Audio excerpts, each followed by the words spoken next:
मुझे तो कभी कभी ताज्जुब होता है कि पाकिस्तान में चुनाव हमारे नाम पे नहीं होता है, लेकिन हमारे यहां चुनाव पाकिस्तान के नाम पे होता है।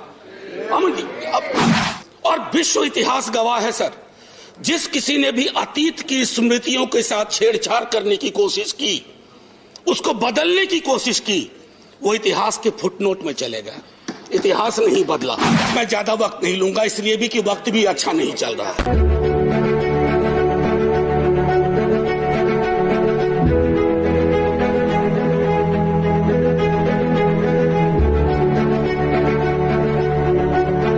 महामहिम सोते जागते अपने सलाहकारों से बात करते, टेलीविजन देखते, सोशल मीडिया देखते, संवाद करते, क्या उनको नहीं लगता होगा कि देश के विजुअल्स बहुत अच्छे नहीं है? छात्रों पे आंसू गैस के गोले क्या मांग रहे थे? चांद नहीं मांग रहे थे, नौकरी मांग रहे थे। और वो 2 करोड़ वाला भी नहीं मांग रहे थे, कह रहे थे बाकी वाला बचा हुआ दे दो। आपने लाठियां बरसाई। तो मैं ये सोचता हूं कि महामहिम के अभिभाषण में अगर इस तरह की चिंता ना हो तो सर भाषण ना कागज का पुलिंदा लगता है, और अच्छा नहीं लगता है उसे कागज का पुलिंदा कहना। अभिभाषण को एक नॉन पार्टीजन डॉक्यूमेंट बनाइए, नॉन पार्टीजन डॉक्यूमेंट। राष्ट्रपति देश के राष्ट्रपति हैं, उनके सरोकार में देश का सरोकार दिखना चाहिए। सर पैरा 4 माननीय राष्ट्रपति जी के अभिभाषण का है, जो कहता है remembering the past and learning from it.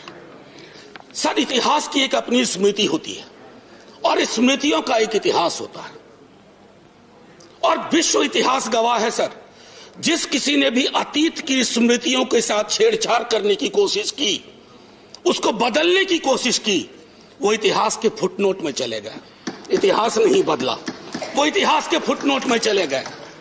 Netaji Subhash Bose, अरे देश के नेताजी हैं, आपने उनको इंपीरियल कैनोपी में रखने का, अगर नेताजी कहीं से आ जाते हैं तो कहते कैनोपी मत रख भाई, दिलों में रख, दिलों में रख। मैं कभी कभी सोचता हूं 1952 में पहला चुनाव लड़ा हमने सर। 52 में हम पार्टीशन से निकल के आए थे, पीड़ा थी बहुत, लाखों लोग मारे गए उधर और लाखों लोग मारे गए इधर। लेकिन सर 52 का चुनाव हुआ था समावेशी विकास पर, रोजगार पे। 70 साल बाद हम चुनाव लड़ रहे हैं किस चीज पे? देख लीजिए।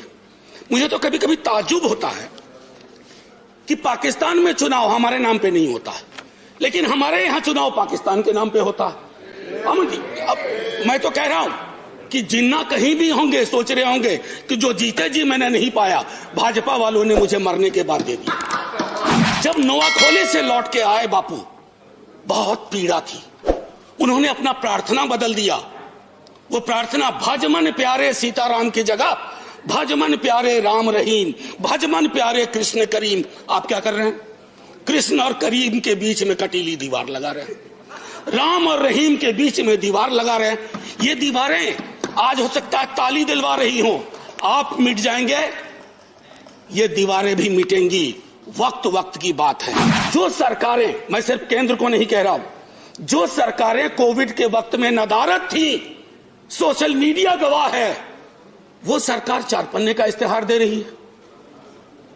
अब पहले नेता लोग काम करते थे तो लोग कहते थे अरे सोच दम ईमानदार है, काम दमदार है। अब लगता है दूसरे का भरोसा नहीं, खुद ही छपवा दो। बाबा साहब ने एक बात बार बार कही थी, वो कही थी कि भैया डेमोक्रेसी को सबसे बड़ा खतरा है हीरो वर्शिप, उससे बचा लेना। लेकिन हमने क्या किया है? पूरी की पूरी डेमोक्रेसी को हीरो वर्शिप में तब्दील की है। क्या हो गया सर? आजकल देखिए शब्दावली बदल गई है। वाजपेयी जी की सरकार एनडीए गवर्नमेंट कही जाती थी,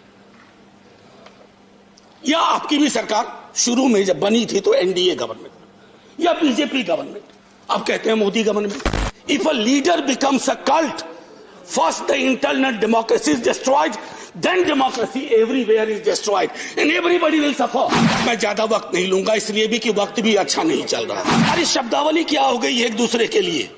हम युद्ध की शब्दावली का इस्तेमाल करते हैं। अरे चुनाव कोई जीते, कोई देशद्रोही नहीं है इस देश में। घर के डिजाइन में आमतौर पर मतभेद हो सकता है सामान्य दिनों में, लेकिन जब घर में आग लगी हो ना तो डिजाइन में मतभेद नहीं होता है, सबको मिलकर आग बुझाना चाहिए।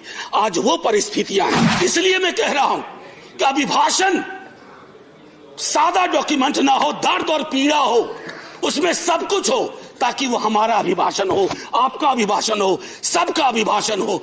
बस इतना कह करके सर, जय हिंद।